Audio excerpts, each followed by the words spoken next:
बिस्मिल्लाहिर्रहमानिर्रहीम। अस्सलाम वालेकुम नाज़रीन, आप यूट्यूब चैनल देख रहे हैं, मैं इमरान खान हूँ।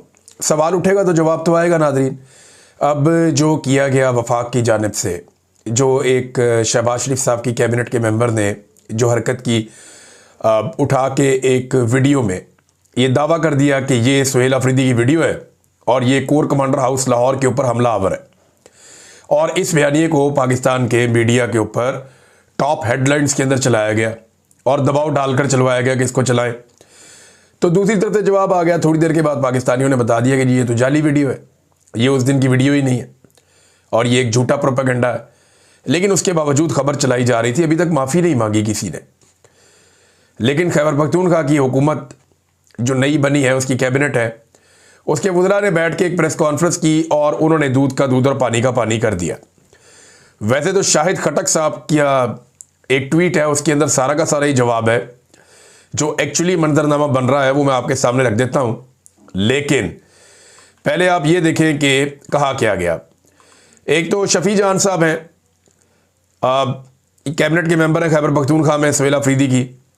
वो ये कहते हैं कि एक इदारे की जानिब से एक बंदे के ज़रिए पैगाम भिजवाया गया कि सुहेल अफरीदी की मुलाकात नहीं होगी, ऐसी की तैसी। तो मैं वादे पैगाम देता हूं कि जो खैबर पख्तूनख्वा के मैंडेट की जानिब देखेगा, फिर उसकी भी ऐसी की तैसी। जो मीना खान अफरीदी हैं, उन्होंने भी ये बताया कि खैबर पख्तूनख्वा की जो काबीना है वो कुछ अहम फैसले करने जा रही है। लेकिन टाउट ये खबरें फैलाते रहते हैं कि खैबर पख्तूनख्वा को झटका लगने लगा है, तो इमरान खान को झटका लगने लगा, तो पाकिस्तानी कौम को झटका लगने लगा है। झटका तो एक्चुअली पाकिस्तानी कौम को ही लग रहा है। कौम वोट डालती है, इधर एस्टेब्लिशमेंट करती है, वो इनको इक़्तिदार में ले आती है। कौम फैसला करती है ये वाला, एस्टेब्लिशमेंट उल्टा काम करती है वो वाला। अवाम से ही तनख्वाहें लेते हैं, यानी जिस थाली में खाते हैं उसी में छेद करते हैं। और एक दिन इनके साथ यही होगा कि अवाम इनके गले पड़ जाएगी।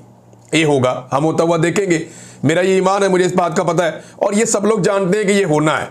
ये सिर्फ इस होने को टाल सकते हैं, लंबा कर सकते हैं, इसमें ताखीर ला सकते हैं, लेकिन इसको रोक नहीं सकते। अवाम ने इनके गले पड़ना ही पड़ना है एस्टेब्लिशमेंट के, ये आज नहीं तो कल होगा। अवाम ने जो पहली वार्निंग जारी की है वो 8 फरवरी 2024 को जारी कर दी है, और एस्टेब्लिशमेंट के माथे के ऊपर अवाम ने लिख दिया है पक्की स्याही के साथ शिकस्त। तो ये अवाम की जानिब से पहली वार्निंग थी। एक आधी और वार्निंग देके अवाम इनके गले पड़ जाएगी, ये अब दिखाई दे रहा है। और दूसरी जानिब इनके मुंह को खून लग गया है, यानी रियासती इदारों के मुंह को खून लग चुका है। मीना खान अफरीदी ने जो बात की, देखें, वो टाउट ने कहा जी झटका लगेगा खैबर पख्तूनख्वा को, उल्टा खैबर पख्तूनख्वा से ही एस्टेब्लिशमेंट को झटके लग रहे हैं। जब से उन्होंने झटके की बात की है, तो मेरी इत्तला के मुताबिक जिन रहनुमाओं से सुहेल अफरीदी ने बात की, उन रहनुमाओं पे शदीद दबाव है एस्टेब्लिशमेंट का कि आपने सुहेल अफरीदी की जानिब से या खैबर पख्तूनख्वा की हुकूमत की जानिब से जो स्पीकर सूबाई असम्बली जरगे के लिए कॉल करेंगे, आपने उसमें नहीं जाना। मैं आपको फिर बता देता हूं कि मिलिट्री एस्टेब्लिशमेंट दबाव डाल रही है। फजलुर रहमान था, एमल वली खान था, बाकी लोग थे जो अपोजिशन के, सराजुल हक वगैरह, जिनसे रब्ता किया गया। इन लोगों पे दबाव डाला गया मिलिट्री एस्टेब्लिशमेंट की जानिब से इनकी पार्टियों पर और इन लोगों पर कि आपने कोऑपरेट नहीं करना। अगर नुमाइंदगी करनी है तो गोल मोल किस्म की करनी है, आपने इस जरगे को कामयाब नहीं होने देना। ये कोशिश की जाएगी, क्योंकि ये जरगा एस्टेब्लिशमेंट के लिए बड़ी मुसीबत बन जाएगा। ये एस्टेब्लिशमेंट के लिए एक बहुत बड़ा झटका है। एक झटका इन्होंने और दिया, इन्होंने कहा जी रेडियो पाकिस्तान की इमारत को जो आग लगी थी उसके ऊपर ये कह रहे हैं जी कमीशन बना रहे, और जो सीसीटीवी फुटेज चुराई गई थी उसके ऊपर भी वो कह रहे हैं कमीशन बना रहे हैं। इससे पहले खैबर पख्तूनख्वा की हुकूमत ने हाई कोर्ट को लिखा था, लेकिन उसके ऊपर कमीशन बना नहीं। वो कहते हैं जी ऐसे नहीं बनेगा तो हम कमीशन तो बनाएंगे, चाहे कोई और कमीशन बना दे, लेकिन 9 मई के वाकयात की हम तहकीकात करवाएंगे कमीशन बनाकर खैबर पख्तूनख्वा में।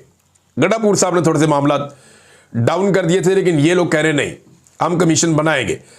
अब आ जाए जो शाहिद खटक का बड़ा इंपॉर्टेंट ट्वीट है, जिसके अंदर पूरी कहानी है। चंद लफ्जों में उन्होंने बता दिया जनाब कि उनका मूड क्या है और उन लोगों के साथ हो क्या रहा है। शाहिद खटक कहते हैं कि जी आप हमें 3 साल से पीछे धकेल रहे हैं और हम पीछे हट रहे हैं, लेकिन अब हमारी पीठ दीवार के साथ लग चुकी है, और जब किसी की पीठ दीवार के साथ लग जाती है ना, तो वो या अपने मुखालिफ के पांव में गिरता है या वो गिरेबान में हाथ डालता है। और आपको पता है कि हम कौन लोग हैं और किन की औलादे हैं। हम पांव में नहीं गिर सकते, गिरेबान में हाथ डालेंगे। ये जनाब शाहिद खटक साहब का जो है वो ट्वीट है और इसके नीचे उन्होंने लिखा कि ताकतें तुम्हारी हैं और खुदा हमारा है।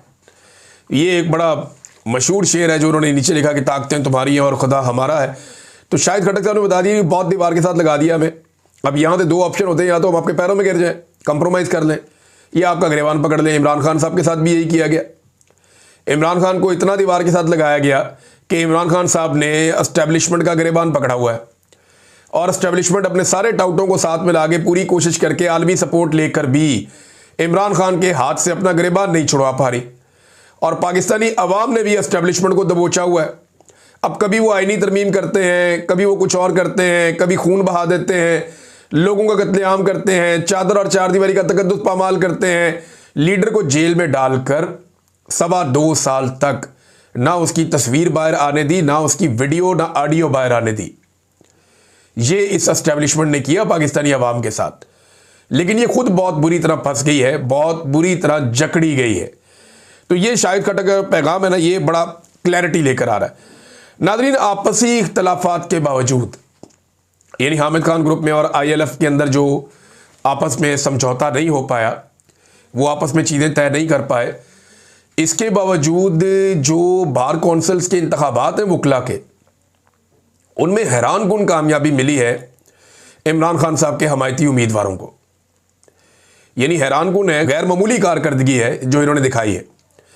और अगर ये आपस में मिलकर सही तरीके से इलेक्शन लड़ते तो ये इस निज़ाम को बहुत बदतरीन शिकस्त दे सकते थे। अभी भी रिजल्ट्स आ रहे हैं, हतमी रिजल्ट आएंगे तो हम बता पाएंगे कि क्या हुआ, कैसे हुआ, किस हद तक हुआ। लेकिन जो अभी रिजल्ट आ रहे हैं उनमें गैर मामूली कामयाबी, यानी जिसकी तवक्को नहीं की जा रही थी, उस लेवल तक कामयाबी हासिल की पाकिस्तान तहरीक इंसाफ के हमायत याफ्ता उम्मीदवारों ने, जो एक बड़ी बात है, ये छोटी बात नहीं है। नाज़रीन, अब नवंबर का महीना है तो आपको पता है कि नवंबर की टेंशन सबको लगी हुई है। रोज़ाना एक नई खबर लॉन्च कर दी जाती है ताकि असल मामले से तवज्जो हट जाए। देखिए, अगर 27वीं आईनी तरमीम हो गई और आसिम मुनीर साहब को मन मर्जी की एस्टेब्लिशमेंट को कंट्रोल करने की दोबारा सलाहियत मिल गई, यानी वो एक्सटेंशन भी उनको मिल गई, 27वीं आईनी तरमीम भी हो गई, अगर ये मनमानियाँ हो गई तो फिर याद रखिएगा पाकिस्तान में जमहूरियत नहीं बचेगी। फिर आप पाकिस्तान में जमहूरियत को भूल जाएं। एस्टेब्लिशमेंट जैसे चाहेगी हुकूमत अता करेगी और पाकिस्तान को आइन और कानून के बजाय चंद अफराद की ख्वाहिशात पर ही चलाया जाएगा। रियासती इदारों के मुंह को मैंने आपको बताया पहले ही खून लग गया है। और इसके बाद हकीकी अवामी इनकलाब के अलावा ना सियासतदानों के पास कोई रास्ता बचेगा, ना ही अवाम के पास कोई रास्ता बचेगा। और ये एक बात मेरी आप याद रखिएगा कि पाकिस्तान तहरीक इंसाफ इस आग में नहीं चलेगी मुस्तकबिल में, और ये बहुत जल्दी आप देखेंगे। पीपल्स पार्टी और PMLN वो ये जो कुछ भी होने जा रहा है ना, इस सब को फेस करें। मैं आपको दोबारा कह रहा हूं कि आज जो कुछ भी हो रहा है, बज़ाहिर पाकिस्तान तहरीक इंसाफ इसके रास्ते में खड़ी होकर इसको रोकने की कोशिश कर रही कि हम इसे रोकेंगे, ये नहीं होने देंगे। लेकिन याद रखिएगा कि जब ये निज़ाम पूरी ताकत पकड़ लेगा और पूरी तरह से जमहूरियत तबाह हो जाएगी,